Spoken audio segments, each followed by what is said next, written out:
Um, it's getting really late, but I wanted to read this post for you from a blog that I follow on Blogspot. Yeah. The link is in the description box below, so I would encourage you to go and read it if you like poetry, short stories, rap, basically good descriptions and really, really interesting wordplay. It's never the same, like two pieces are never the same, so it's interesting. You should go and read it if you enjoy reading things. Okay, I'm rambling, it's late. Anyway, the piece I'll be reading is called Baited Eyes.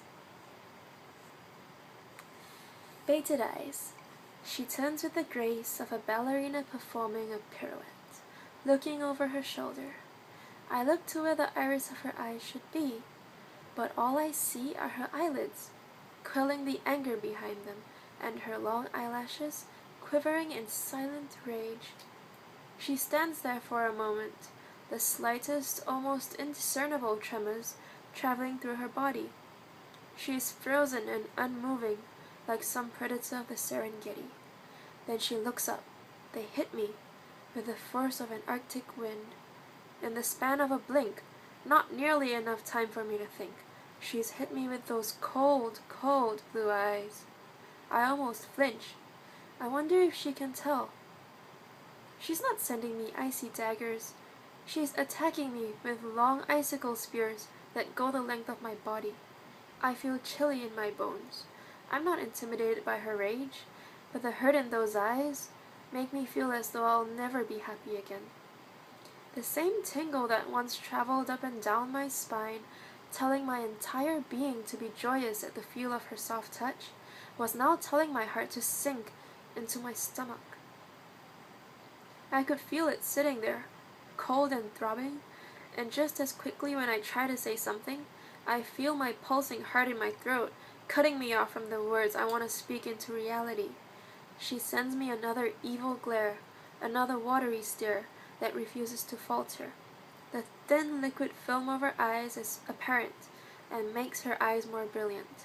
They sparkle despite the half light, or perhaps because of it. And now she's trying not to cry. I can see it on her face, but the weakening of her resolve does nothing to strengthen mine. In fact, my heart plunges back down into my stomach, deeper than it was before. But when I try once more to speak, I'm left opening and closing my mouth, again, like a stupid dying fish. My mouth is dry, and when I close it that last and final time, my lips stick together.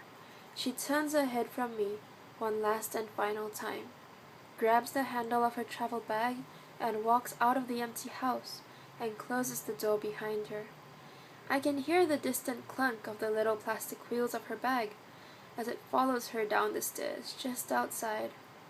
I strain my ears until I can't hear them anymore, and stand there in the darkness, dead, stupid, and alone, with my lips stuck together.